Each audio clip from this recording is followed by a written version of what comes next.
in America might have just started. Because according to Axios, Silicon Valley Bank, the 16th largest bank in America, has now failed, and depositors are panicked, pulling money from the bank, causing a bank run. And the reason that this is happening is because the Federal Reserve is sucking money out of the system. The money supply is actually contracting right now. It's down 2% year over year, which is actually the first time in nearly 100 years that we've seen a money supply contraction. And actually the only other 4 times this has happened in US history where the money supply has contracted, we have had a depression. And before getting further into this video, everyone, where I'm going to kind of tell you guys how to prepare for a deflationary depression if it happens, I just want to say I understand that saying words like depression and banking crisis can sound alarmist. And I'm not trying to be alarmist here. I'm merely connecting the dots on the data that's available in the economy right now. And what's scaring me right now, and what should be scaring you in the economy,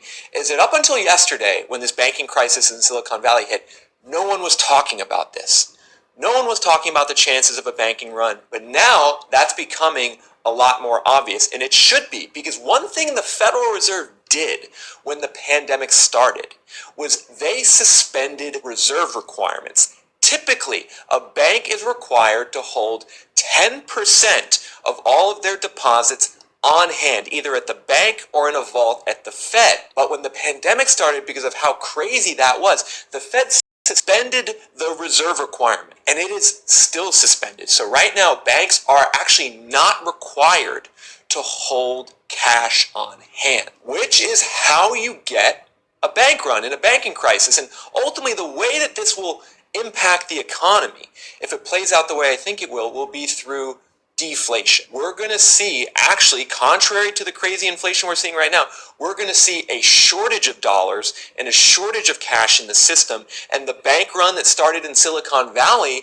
could happen to other banks around America. And that risk is one of the reasons why the banking stocks are down so much over the last 2 days, particularly a stock like First Republic Bank. They're one of the largest banks in America with nearly $200 billion in assets, and their stock is down 37% over the last 5 days. Investors are fearing that we could be seeing other bank runs, especially ones that are exposed to tech, because the tech industry is going down hard right now, and a lot of these startups and a lot of these companies, they need the cash. They're trying to pull it out of the bank right now, and because there's no reserve requirements, and because even when there are reserve requirements, banks only hold about 10%, the bank doesn't have the cash to fund those withdrawals, and that's ultimately what creates a banking crisis and a depression. So if we go back to this graph that I showed you earlier on the change in money supply, we talked about how the money supply is contracting right now. Let's talk about the 4 previous times the money supply contracted. Once in the 1870s, it contracted by 2%. This was called the long depression of the 1870s. The unemployment rate went to double digits. We had big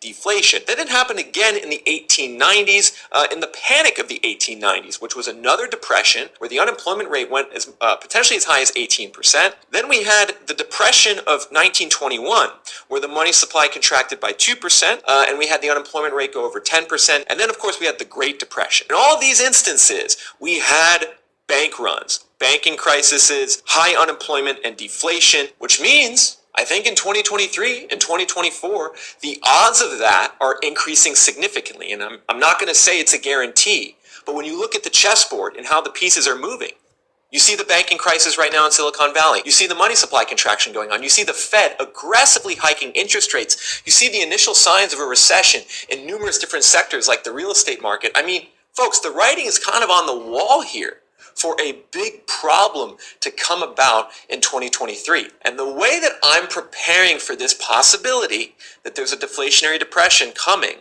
is by holding cash. And when I say holding cash, I don't mean having my cash in a bank.